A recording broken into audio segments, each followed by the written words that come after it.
What are those people thinking? Nuclear hot seat. What have those boys been drinking? Nuclear hot seat. The corium is sinking. Our time to act is shrinking, but our activists are linking. Nuclear hot seat. It's the bomb. Welcome to Nuclear Hot Seat, the weekly international news magazine keeping you up to date on all things anti-nuclear. My name is Libbe HaLevy. I'm the producer and host, as well as a survivor of the nuclear accident at 3 Mile Island from just 1 mile away. So I know what can happen when the nuclear so-called experts get it wrong. This week, we learn about the thyroid issues faced by Fukushima's children from 2 different sources. First, we talk with documentary filmmaker Ian Thomas Ash about his feature-length film A2BC, about how he came to film the mothers and children of Fukushima as they struggled with radiation and health issues only 18 months after the nuclear disaster began. Then, in another of our Voices from Japan series, Beverly Findlay-Kaneko speaks the words of her husband, Yuji Kaneko, on what he has seen and learned during his recent visits to Fukushima. These 2 pieces combine to create a compelling picture of a people who are struggling against the consequences of the ongoing nuclear disaster. Plus, you'll get to hear our listener favorite, NUMNUTZ of the Week, as well as activist shoutouts, the Jon Stewart Twitter campaign, and more nuclear information than you'll hear this week on all broadcast and cable television stations combined. This will be coming up in just a few moments. Today is Tuesday, November 18, 2014, and here is the week's anti-nuclear news. First, a correction from last week's show.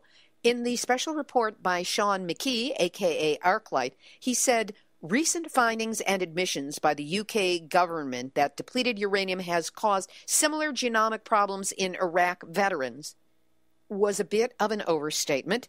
In fact, only 2 soldiers from the first Iraq War were partly compensated for depleted uranium health effects to themselves whilst cleaning out affected tanks. 2,000 others were awarded health pensions due to war damage. We regret the errors. At the waste isolation pilot plant near Carlsbad, New Mexico, the restart of a fan in the exhaust system has spread more radioactivity into the environment. What's been labeled a small amount of americium-241 was detected a few hundred feet from one of the monitoring stations on site. There is a major investigative piece in the Santa Fe New Mexican by reporter Patrick Malone that we will link to on the website. In addition, we will be speaking on next week's show with Don Hancock of Southwest Research and Information Center about all the latest doings at WIPP. By the way, Don predicted this radiation leak on Nuclear Hot Seat number 174 on October 21st. America's other current serious nuclear accident, the one that happened at the Honeywell Uranium Conversion Facility in Metropolis, Illinois, has been upgraded from plant emergency to alert, the second of 4 accident categories from the NRC that starts with unusual event and ends with the equivalent at number 4 of kiss your posterior goodbye. On October 26th, Honeywell reported a leak of uranium hexafluoride, claiming the leak was contained within the building, later admitting that the leak was not contained within the building and was released into the environment, while still claiming it did not go off-site of the facility. Of course, it stopped at the fence. Not so according to a union worker who was on strike outside the facility and filmed the plume coming out of the top of the building and drifting across the property before water suppression systems were activated. According to Dave Kraft, director of the Chicago-based Nuclear Energy Information Service, or NEIS, the staggering number of mistakes, inaccuracies, changed stories, and inadequate responses on the part of both Honeywell and the NRC beg for an independent investigation into Honeywell's ability to run so sensitive a facility and the NRC's ability to adequately regulate it. Kraft went on to say, NRC's existing regulatory scheme does not seem capable of protecting the public health and safety in a timely and responsible manner. Hear, hear. And speaking of the NRC, it is rewriting its radiation regulations using documents that are not open to the public. Industry, however, has access to these documents. WTF. Time to email, write, and call the NRC demanding that documents be turned over and that the comment deadline be extended so we can all give them a piece of our minds.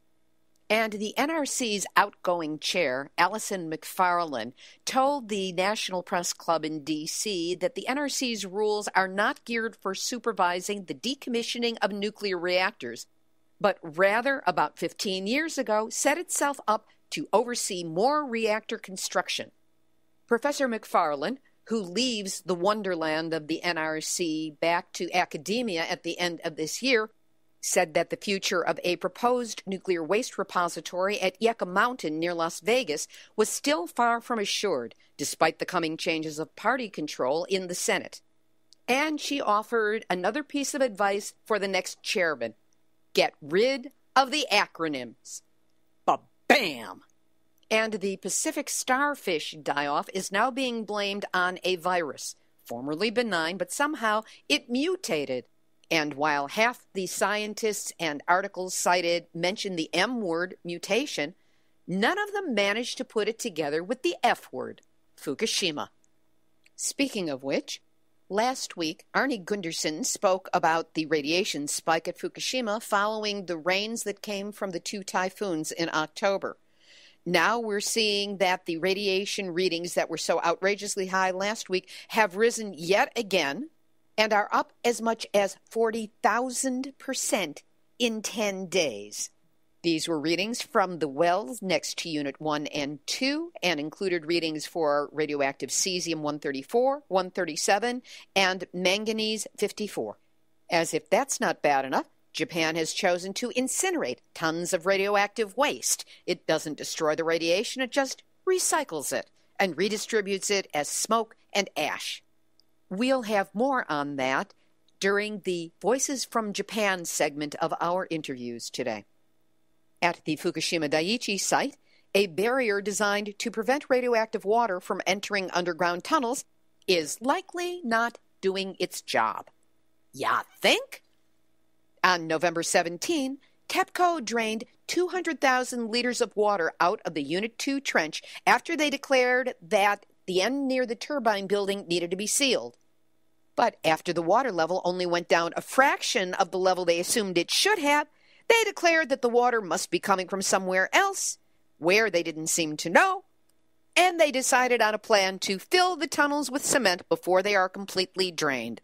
We'll see how that one goes. But that's not crazy or incompetent enough, because Nuclear hot seat, nuclear hot seat, nuclear hot seat, NUMNUTZ of the week. Oh, those wild and wacky Japanese nuclear safety, put that last word in quotes, experts. Put that one in quotes too. In Niigata, which is 188 kilometers or 117 miles from Fukushima, the first nuclear disaster drill in 2013 was a bomb. You should pardon the expression. It involved a large number of volunteers who evacuated the area near the plant by bus. This took the evacuees not to safety, but right into the path of the simulated radiation plume. So what did the nuclear safety experts do? In 2014, they skipped having an evacuation drill and declared the radiation release would be too low for a drill. But they weren't out of the woods because they still had to administer protective iodine tablets to the public. TEPCO announced when they assumed radiation would begin leaking, and the governor ordered protective iodine to be administered to the public. But the central government insisted that iodine only be given out after a leak had already left the plant and only to people in the plume path. Of course, the previous year's drill showed how unpredictable the plume path can be as the simulated plume changed directions when the weather shifted wind direction. The end result? The drill finished without the two government entities ever coming to an agreement on iodine distribution. And this is the exact same problem that happened during the Fukushima disaster, when there was confusion and conflicting demands, leading to most people never getting protective iodine. Get a grip! Safety in a nuclear accident is not subject to a turf war. Stick potassium iodine pills onto the glass badges and make it a twofer. Just another example of how, quote-unquote, nuclear safety is a contradiction in terms. And that's why these so-called experts are this week's Nuclear Hot Seat, NUMNUTZ of the Week. There is an achingly powerful poem that has been posted on evacuatefukushima.com. It's from a woman who posts only on Twitter under the name Satsukensuke, and we'll have a link to the poem up on our website.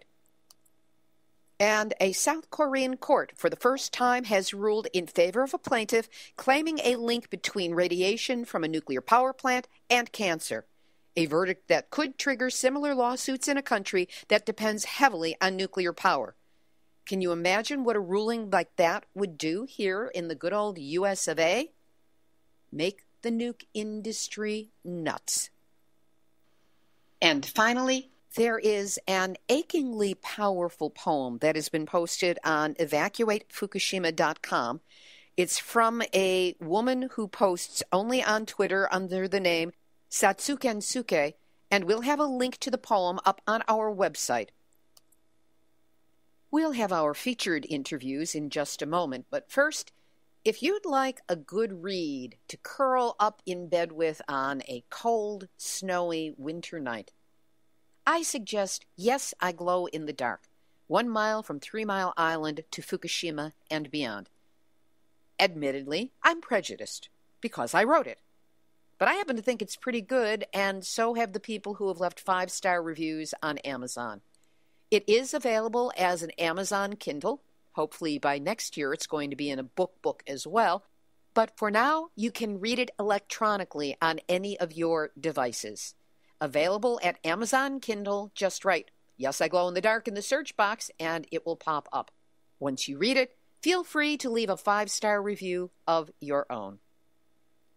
As we move into the interviews on this week's show, I want to share a news story that has direct relevance to what you're going to be hearing.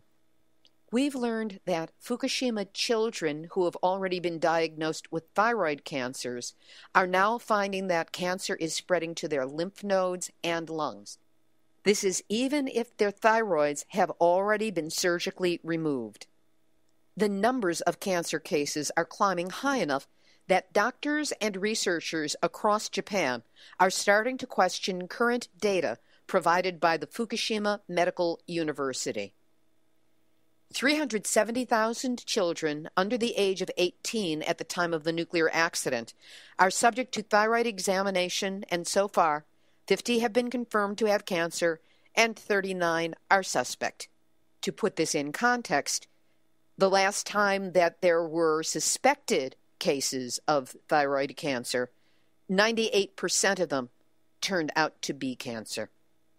The total number of children whose initial examination results are confirmed is 287,056, and of that, 136,804, or 47.7%, showed nodules of 5 millimeters or smaller, or cysts of 20 millimeters or smaller.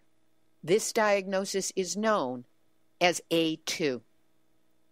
My first guest on this show is Ian Thomas Ash, a filmmaker living in Japan who has turned his camera on Fukushima's people since the first days after the March 11, 2011 earthquake, tsunami, and the start of the ongoing Fukushima Daiichi nuclear disaster. His full-length documentary on the mothers and children of Fukushima is entitled A2BC. Ian, welcome to Nuclear Hot Seat. Thank you so much for having me. Let's start out with a snapshot of your background. How did you become a documentary filmmaker? I was born in New York, and I went to school in Plattsburgh, New York, and studied literature. And then I moved to Japan, and that was the first job that I got after graduation. And I was teaching English. And then I was writing stories and plays and poetry and things. I mean, I don't know if I decided to become a filmmaker or if it was a natural progression. And I went to film school in the UK after having lived in Japan for 3 years. And then when I graduated from film school, I moved back to Japan because I really felt like Japan was my home. At that point, did you speak Japanese? And the writing and the creative projects that you earlier did, the plays and the writing, was that in Japanese or in English? It was in English. When I moved to Japan, I couldn't even say hello. And I moved to a place in the countryside where really English was not spoken by so many people. And so it was really a kind of baptism by fire. I just really had to learn Japanese very quickly, and I did. By the time I went to film school, I was speaking Japanese and really felt, more than falling in love with Japan, I actually felt like I'd come home. Where were you on March 11 of 2011? I was at my friend's house, just spending the day there. I was in Tokyo. I was about an hour away from where I lived, and the earthquake just happened. And it's interesting because it isn't until somebody asks me, like in this interview, and I try to piece together what is it that I knew or what is it that I was aware of at that time, and what is it that are things that I'm remembering that I really actually probably only knew later.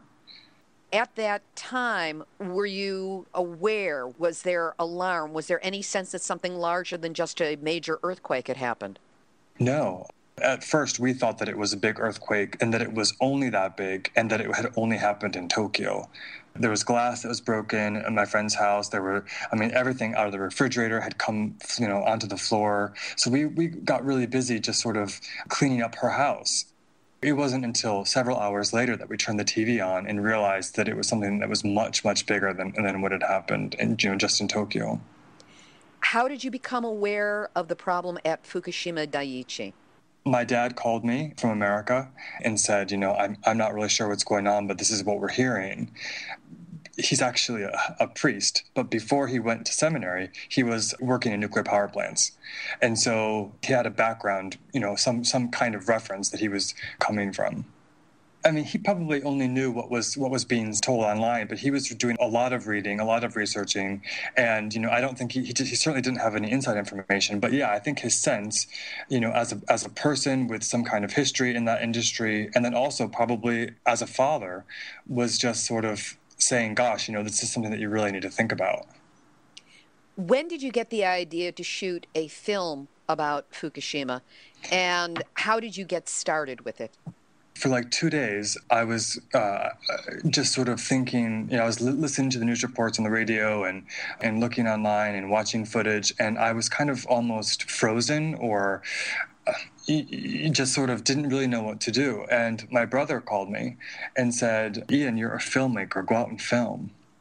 And it took somebody telling me to do something that I always had been doing to actually get up and do it. It's so easy to hit overwhelm under those circumstances and need that outside boost. So I'm not surprised that was the dynamic. How did you become involved with the mothers and the children of Fukushima? Did you know some of them there, or was this a situation where you just walked around with your camera and accosted people until you found the ones who would talk to you? Well, in the beginning, for the first couple of days, I made some short documentaries in Tokyo. I was working on stories about panic buying, about foreign people fleeing from Tokyo.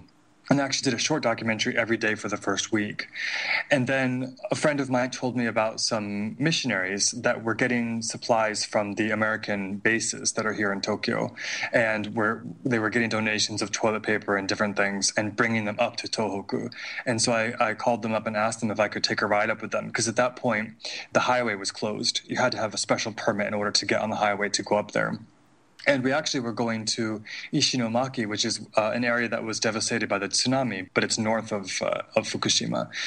And when we were on the highway passing through Fukushima, one of the missionaries said, Fukushima is over there. I just had a sense. I just knew this is where I'm coming next. And so that was 10 days after the nuclear meltdown. Within 2 more weeks, I was in Fukushima filming. What was the nature of that early footage that you took? At that point in time, many people were willing to talk. They wanted to talk, oversimplifying the issue, but it seems like they were more unified. People were just scared. They were looking out for their children. They were worried about the future, and they were kind of unified and certainly willing to speak. What I was concentrating on was children that were living in the zone 20 to 30 kilometers from the nuclear power plant in an area that was deemed so dangerous they had to remain indoors, and yet they had not been evacuated. How were you received by the families that you approached to take footage? There were not that many media people. Of course, we were not the only ones that were there. There were other media people there, but there were not a lot of foreign crews there. And there were not a lot of foreign crews that were staying in that area. A lot of people were staying, 40, 50, 60 kilometers outside of that area and then going in during the day filming and then going back out. We decided to stay inside to be able to see how people were actually living. And within 2 days, we were invited to stay with a family that has 4 children. And we actually lived with them for 2 weeks while we were filming the film and could see right, in their homes how they were living their lives. What is the time frame covered by the footage in the film? Because from what you're saying, it sounds like it was within weeks or months of when the earthquake and tsunami and the nuclear disaster began. The first film that I made, called In the Gray Zone, was filmed literally 1 month after the nuclear meltdown, and it was dealing with this issue of the kids that were living in this zone that was under orders to remain indoors.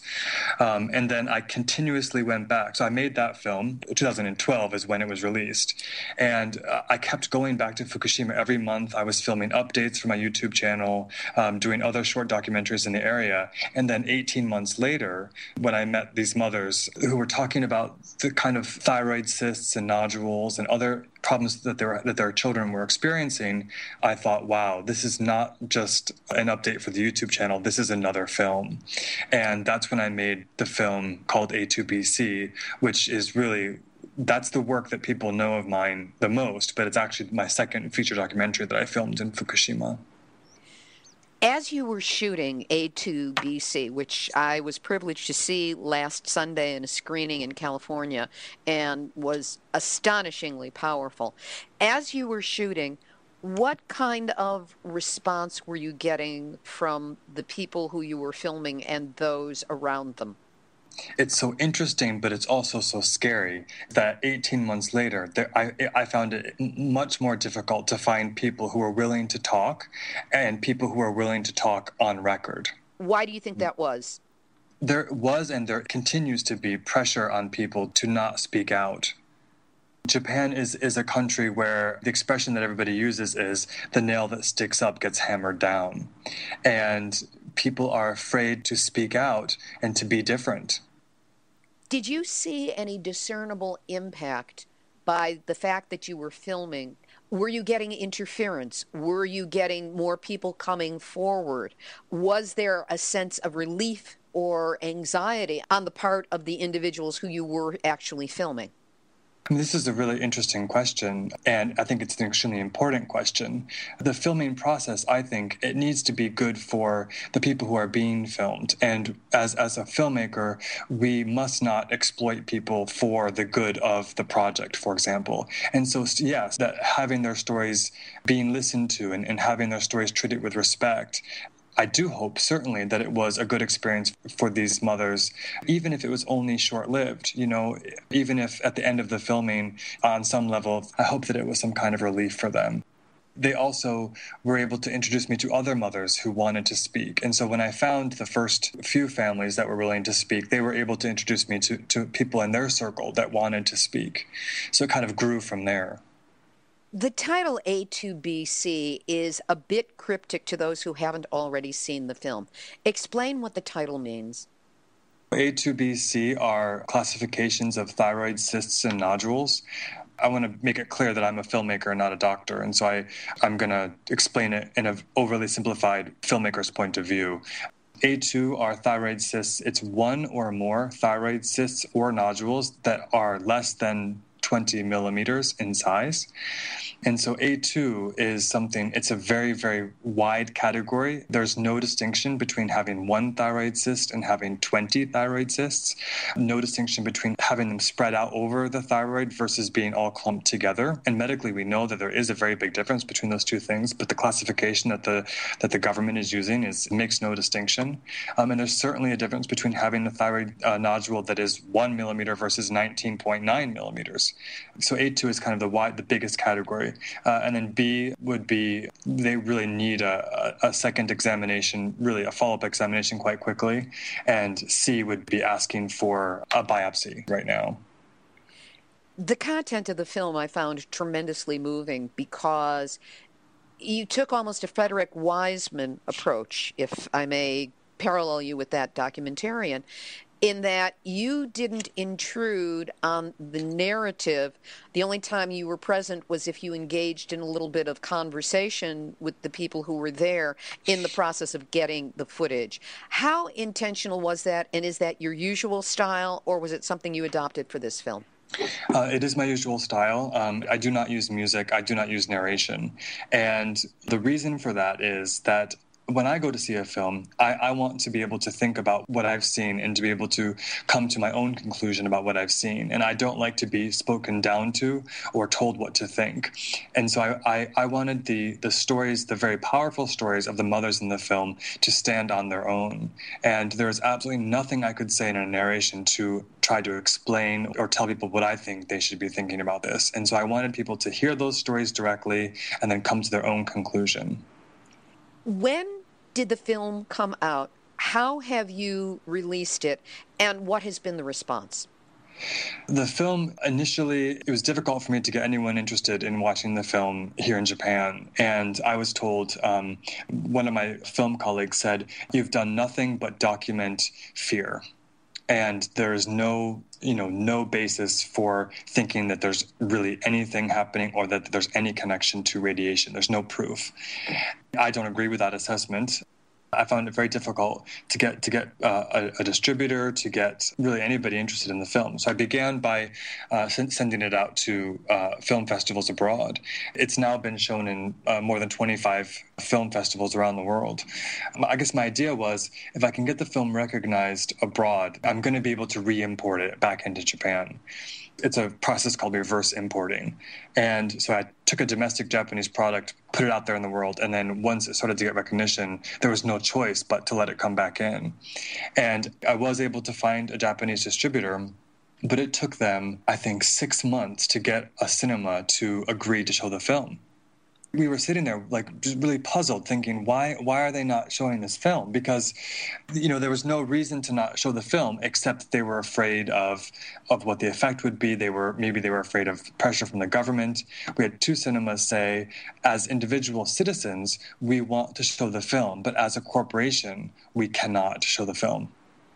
That certainly falls in alignment with the entire suppression that is going on in Japan of all honest information dealing with the nuclear accident, the impact of radiation, and what's actually happening with people's health. What is happening now with the film? Eventually, we were able to get an independent cinema to show the film. Where were they located? In Tokyo. And one of the most important things, and this is something that I have said time and time again, there is no question that anyone could ask about this issue that is happening in Fukushima that cannot be answered at some point with the word money.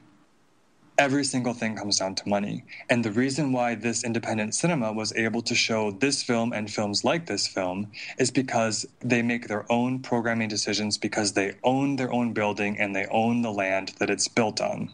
They're not going to bow to any pressure from anyone. They don't have any corporate sponsors. They are truly independent. And the film originally was shown for 3 weeks in the cinema, and it was extended for another 3 weeks, for a total of 6 weeks in a cinema in Tokyo, which is really that's quite long for a documentary. That's extraordinary for a documentary. Yeah, and then it went on to, it's been in, I think, 9 different cities in Japan in proper cinemas, as a theatrical release. And it's been shown now more than 50 times through private screenings, where a university or a private citizens group will arrange the screenings. It's been shown literally all over the country. What, if any, impact are you finding from audiences who've had a chance to view this material in Japan?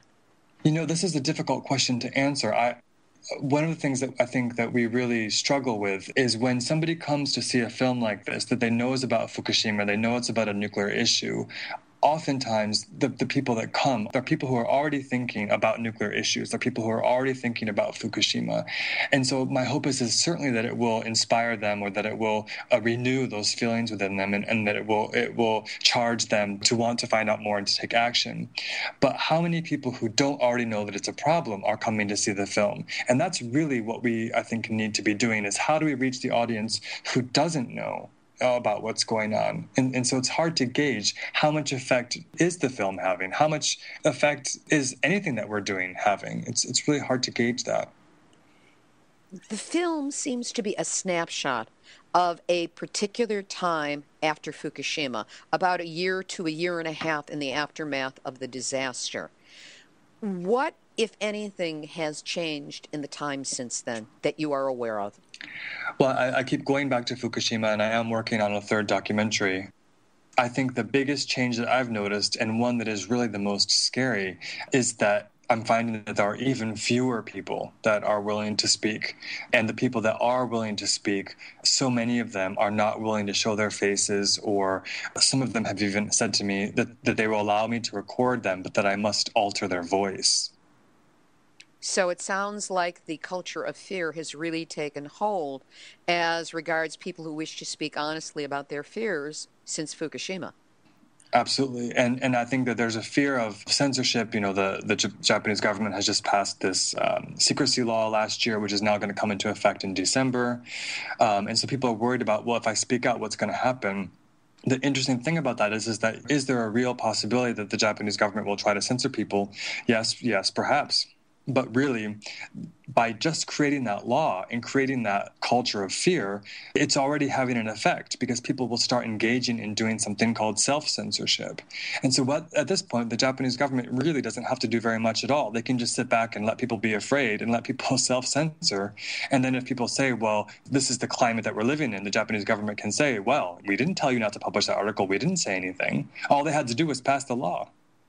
What is the future of the film, and how might people obtain a copy or at least gain access to a screening of A2BC?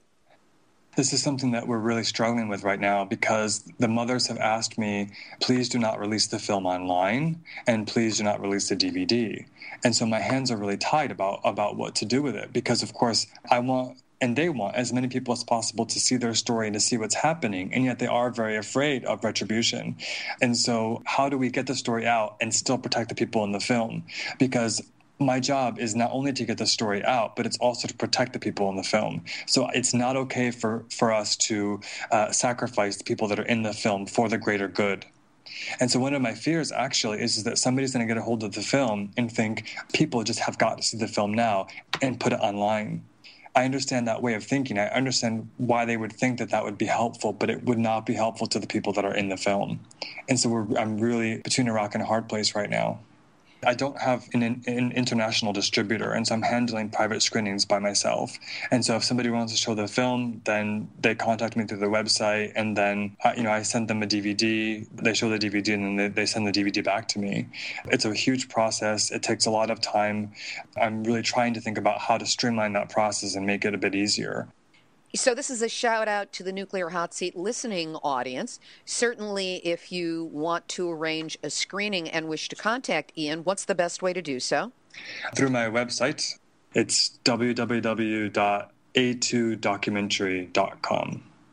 Also in my shout out is, if anybody is involved with the film industry and with distribution, please make an outreach to Ian, or if you're not comfortable doing that, make an outreach to me and I will broker the connection so that some further conversation and perhaps the necessary support will be there for getting this extremely valuable, important film out to even more people who deserve to see it. Thank you so much. Meanwhile, so what is your next project? Have you determined a theme, or has the theme made itself known through the material that you've already shot? You ask such great questions. I don't sort of decide, what I'm going to film before I film it. It is like you just described. It's very organic. I go and the story reveals itself within in the process of filmmaking. For me, some people have said to me, well, because the film A2BC documents children with thyroid cysts and nodules, and some people have said to me, well, clearly you're going to your third film is going to be about children with thyroid cancer, because we do now know that there are over 100 children in Fukushima, just in the prefecture of Fukushima alone, that have been diagnosed with thyroid cancer.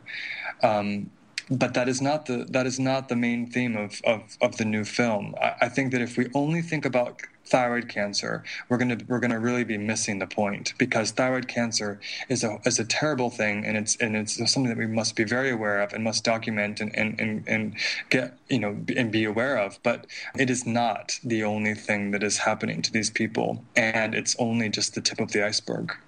As long as there are children there, I'm going to go. Someone must go. Someone must tell this story. What you are doing is so tremendously valuable in being the eyes and the ears and the mind and the heart who is actually going there and capturing the words of those people to bring back to the rest of the world. Thank you. That was filmmaker Ian Thomas Ash via Skype from Japan. We'll have a link to the trailer for his film, A2BC, up on our website, nuclearhotseat.com, under this episode, number 178. Before we get to our next piece, I need to remind you that Nuclear Hot Seat is supported by donations. So if you can help support our ongoing work, that would be terrific. You can do so by going to nuclearhotseat.com, scroll down on the homepage, and click on the red donate button, or the little thing next to it that says, click here. Know that any amount helps keep this show moving forward. This next piece is part of the Nuclear Hot Seat ongoing series, Voices from Japan. Yuji Kaneko is a fine artist and photographer, as well as the husband of Nuclear Hot Seat's Voices from Japan co-producer Beverly Findlay-Kaneko. Yuji still lives in Japan and regularly goes back to Fukushima to document what is happening there. After his most recent trip to Fukushima, Yuji wrote of his impressions. Beverly translated her husband's thought for a screening in Southern California of A2BC, and she reads them here for Nuclear Hot Seat. A2BC was mostly shot in 2012, soon after the nuclear accident at Fukushima Daiichi. The mother's worries about their children's futures is unchanged, but many things have changed in Fukushima, and not necessarily for the better. This is an update of some of the issues faced by people left behind in areas that are contaminated but not classified as evacuation or exclusion zones.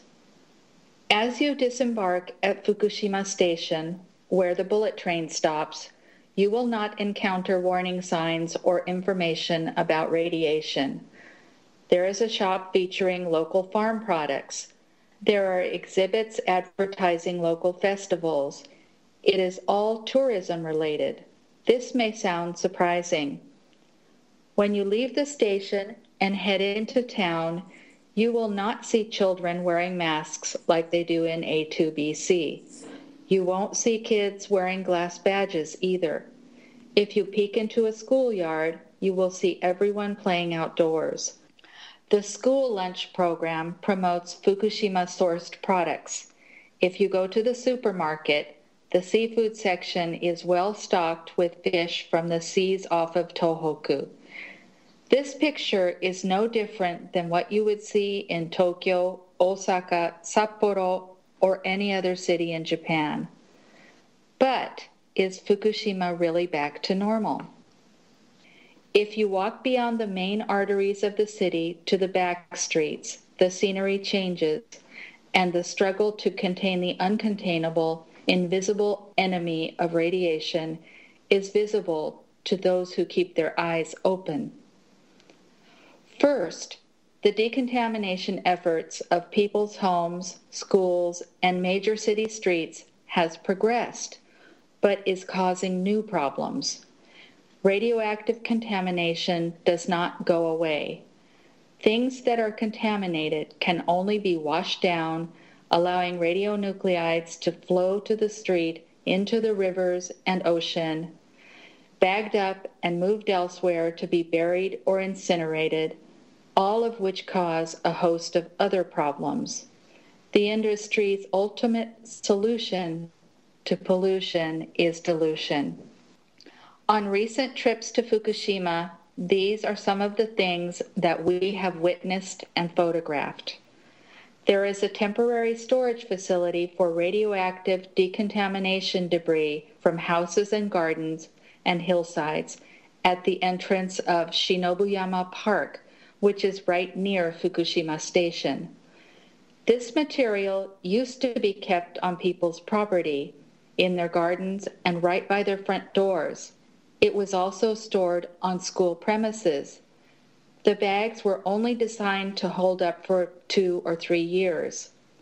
Now the government is trucking it to temporary storage facilities like the one at Shinobuyama Park. They are rebagging the radioactive material in the open air with no protection and no radiation monitor to inform the public. The bags are torn open by heavy machinery, and the dust, assumedly radioactive, is flying. Children walk by here on their way to school. Right next door is a once popular public park. It's not so popular anymore. Even so, there are still people that jog around the perimeter of the rebagging area for their health. A monitoring post nearby, inside Shinobuyama Park, reads 0.23. This is about 5 times higher than Yokohama, which is near Tokyo. Also, remember that the government decontaminates around the monitors and the readings are usually artificially low. There are monitoring posts at all schools in Fukushima Prefecture. The school grounds we have visited in various areas in Fukushima appear to be decontaminated fairly well. Sometimes the readings are actually lower than our home in Huntington Beach, California. School grounds may be safe, but in some cases, one step outside the gate yields high readings. This is something that one of the mothers in A2BC points out. At Watari School, near the Fukushima City Hall, the reading at waist level is about 9 times higher than in Yokohama. Readings closer to the ground are higher, about 11 times higher than Yokohama. Can children really grow up safe and healthy in this environment? Recently, we went to Fukushima to deliver the messages from our nonprofit organization's Koinobori project. The messages we gathered from elementary, middle, and high school and university students, as well as community groups that have participated in one of our awareness programs on Fukushima. This summer, we participated in a recuperation program for Fukushima kids, which was the first place we shared the Koinobori, or CARP banner. Such programs provide a healthy environment where kids can eat safe food and play outdoors so that they can detox and de-stress. These programs were and are still used to help children affected by the Chernobyl accident. But unfortunately, in Japan, participating in these programs is very difficult. Such programs are taken as a criticism of the safety of Fukushima. Parents even have to make excuses and hide the fact that they are letting their kids participate in these programs. For reasons like this, only about 1% of families have taken advantage of such programs. One of the mothers in the group that we met this summer became very nervous when we were taking pictures and asked that we not share them on the internet. We were happy to see the kids having so much fun on their holiday from the stresses and confinement of Fukushima. But even while they were having fun, one little girl had a severe nosebleed and was crying. This was during the same time that the government made such a big deal about the Oishimbo manga referring to nosebleeds in Fukushima. Kaoru Suzuki, the director at the Tarachine Citizens Radiation Monitoring Station in Iwaki, Fukushima, and an interview on the 311 Nuclear Hotseat Voices from Japan special, recently shared her views on the feelings of Fukushima residents with us. She said that after 3 years, the people who are worried about radiation are being pushed more and more into the margins and are feeling the psychological stress of not being able to air their concerns freely. The surrounding atmosphere is increasingly one of, everything is okay, there's nothing to worry about, which makes it more difficult for people to seek help. We also visited a school in Samegawa Village. There are only 12 kids in the school from 2nd to 6th grade. It's a tiny school, but the kids were all very polite, happy, and full of energy. It's a little far from the nuclear power plant and in a less contaminated area, so even some recuperation programs would take short trips here. It's a place where you don't even think about radiation. 100% of the products used in the school lunch program are locally sourced. This is something that they take pride in. You want to think that it's safe. But 10 minutes by car from here, there is a legally suspect experimental incinerator that is processing radioactive debris from the local area. It's an unprecedented project by the construction ministry where high-level waste over 8,000 becquerels per kilogram is processed. The ministry did not get permission from one of the landowners whose property this facility was built on. There is an ongoing lawsuit alleging that the landowner's consent was falsified by the construction ministry. There was also local opposition, which was ignored. Originally, the construction ministry said that there was about 460,000 tons of local debris, contaminated plant material, sewage sludge, etc. But when they finally got the project off the ground, there was only about 40% of the material left. It is assumed that the missing debris was dealt with by local incineration, household and farm incineration, and sold to fertilizer companies. Also, the facility had a big explosion in the early days. This is the environment nearby the school that we visited. Are the children really safe? If we look at the Fukushima Prefecture mandatory school lunch program, we can see that they are promoting the use of local products. According to a flyer put out by the Forestry, Fisheries, and Agriculture Department of the Prefecture, this is because sales are down elsewhere. They even provide per-student stipends for the use of local products.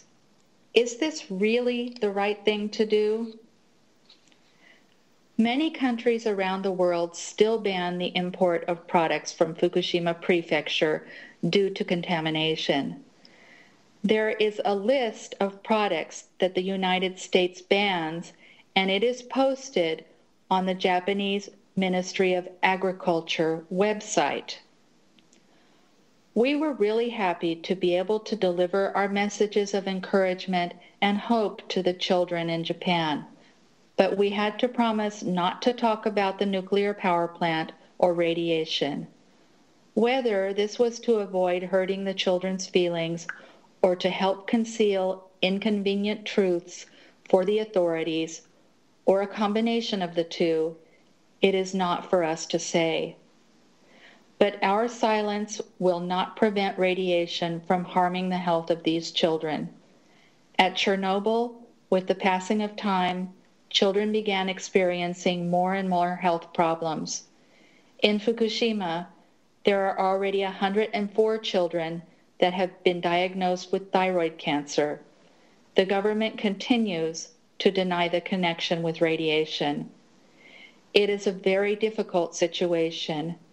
How can we help people that are not allowed to admit that they are in a situation that needs to be remedied?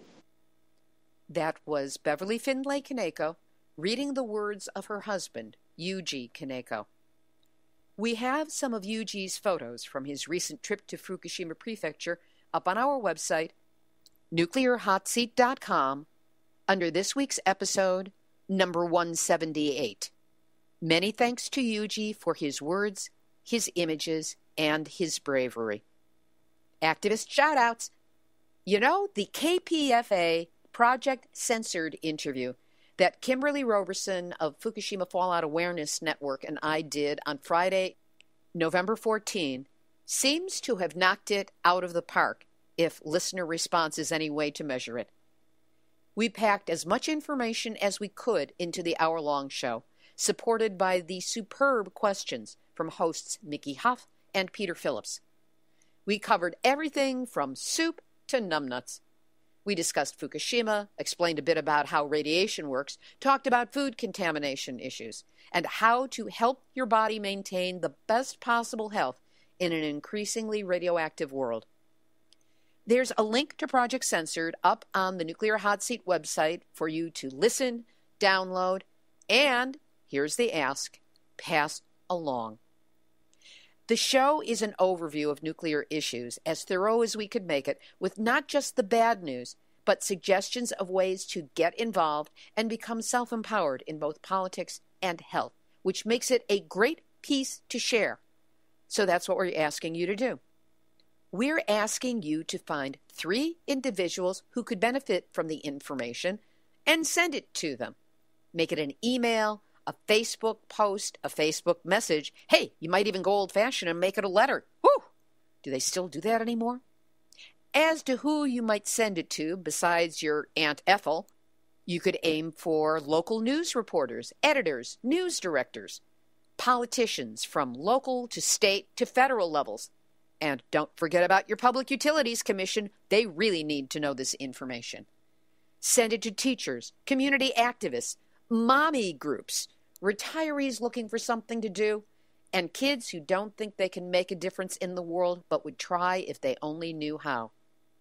This program is a great way to spice up your Thanksgiving dinner conversation, so why not send the Project Censored link to your relatives as well? Just like radiation, it's the gift that keeps on giving. And next week, Kimberly and I together will share with you more information on how to help protect your health best as possible from radiation in our Fukushima world, just in time for all the major food holidays. John Stewart, hey, Booby, your movie looks great. Mazel tov. Now, how about tackling the nuclear story next? Tell you what, let's make a deal. I'll buy a ticket to see Rosewater. You listen to Nuclear Hot Seat. Then let's meet back in the middle and discuss, preferably on your show. Final segment. Be there or be square. Here's today's final thought. The nuclear industry and its unquestioning flacks just love to diminish our awareness of the dangers of radiation by making it more complex and confusing than Hollywood's accounting system for paying royalties to writers. Radiation releases and exposures are poo-pooed as small, trace, tiny, and, of course, the nuclear industry's favorite adjective, significant, as in, that's not a significant problem. Move along, there's nothing to see. Here's the deal about radiation, the Cliff Notes version, which many of you listeners may already know, but it behooves us to repeat as often as possible. And if you're not aware of this, feel free to listen twice and take notes. Every dose of radiation is significant. It accumulates throughout your life. That includes dental x-rays, MRIs, and, if you're old enough to remember them, those x-ray machines shoe stores used to use to determine your shoe size. Oh, Yeah, and we also get exposed from fallout from Fukushima. Atom bomb remains still floating through the jet stream that come down to Earth in rainouts. Leftover uranium mining tailings. And lots more. Next point. There is no dose of radiation below which it is safe to be exposed. It all counts. And your tipping point into illness depends on so many factors. There's no way to predict what dose or when you get it that will push you over into a slide into progressively declining health. And here's an important one, especially when considering what's happening with the Pacific Ocean. Radiation does not dilute. When things are diluted, they become weaker and less impactful. But radioactive particles just become smaller and further apart, but they're no less deadly. The smallest possible exposure from radiation is one radioactive atom releasing one subatomic particle or ion that penetrates a single cell. It may be small, or tiny, or trace, but that doesn't mean it's not significant, because it is. So the next time you hear someone using those diminishing adjectives when talking about a radiation leak or exposure, someone is trying to misdirect your attention, to lull you into a false sense of security that it's really no big deal. Instead of falling for that trick, use that languaging as a signal that something that is significant has taken place, and push back against the semantic manipulator and the semantic manipulation until the truth is revealed. That truth may be ugly, uncomfortable, or scary, as so much about nuclear is, but at least you'll know the truth, and from there, be a conscious choice as to your further actions. They like to talk about nuclear power? This is an example of anti-nuclear empowerment. Remember, the sixth stage of grief is fighting back. This has been Nuclear Hot Seat for Tuesday, November 18, 2014. Material for this week's program has been researched and compiled from ENEnews.com, The Associated Press, Carlsbad Current, Argus, Nuclear Hot Seat. Wait a minute, we're a source? I guess we are, according to ENE News. Santa Fe, New Mexican, KOB-TV, the Nuclear Regulatory Commission, Nuclear Energy Information Service, or NEIS, they're good guys in Illinois. The Press Democrat, Seattle Post-Intelligencer, University of Texas at Austin Cockrell School of Engineering, Radio EcoShock, NBC News, PBS, National Geographic, Reuters, New York Times, NHK, TEPCO, NuclearNews.net, FukuLeaks.org, EvacuateFukushima.com, CityAM.com, and the Nuclear Hot Seat Facebook community, the great and powerful, to which you are invited. Come join the party. Beverly Findlay-Kaneko is the co-producer of the Voices from Japan series. Many thanks to her and her husband Yuji for giving us such an immediate connection to Japan. Guilty as Charged, theme music written by me, sung by Marilee Weber, who makes it sound much better than I could have by myself. Nuclear Hot Seat is syndicated by UCY.TV and is also available on airprogressive.com. Our archive is available on iTunes or on our website. You can also subscribe on iTunes under podcasts and get it every week. Our YouTube channel carries our podcast, courtesy the unflagging support of Joni Ray. Nuclear Hot Seat is the activist voice on nuclear issues. So if you have a story lead, a hot tip, or a suggestion of someone to interview, send an email to info@nuclearhotseat.com. We are copyright 2014, Libbe HaLevy and Heartistry Communications. All rights reserved, but fair use allowed for nonprofit groups, blogs, and websites. You have my permission to reuse this material as long as proper attribution is provided. Just give the name of the program and the website. This is Libbe HaLevy of Heartistry Communications, the heart of the art of communicating, reminding you that Genpatsu Hantai Kodomo wo Mamore means no nukes, protect the children. At least I hope that's what my pronunciation means. And we have all had our nuclear wake-up call, so don't go back to sleep, because we are all in the Nuclear Hot Seat. Nuclear hot seat, what are those people thinking? Nuclear hot seat, what have those boys been drinking? Nuclear hot seat, the corium is sinking. Our time to act is shrinking.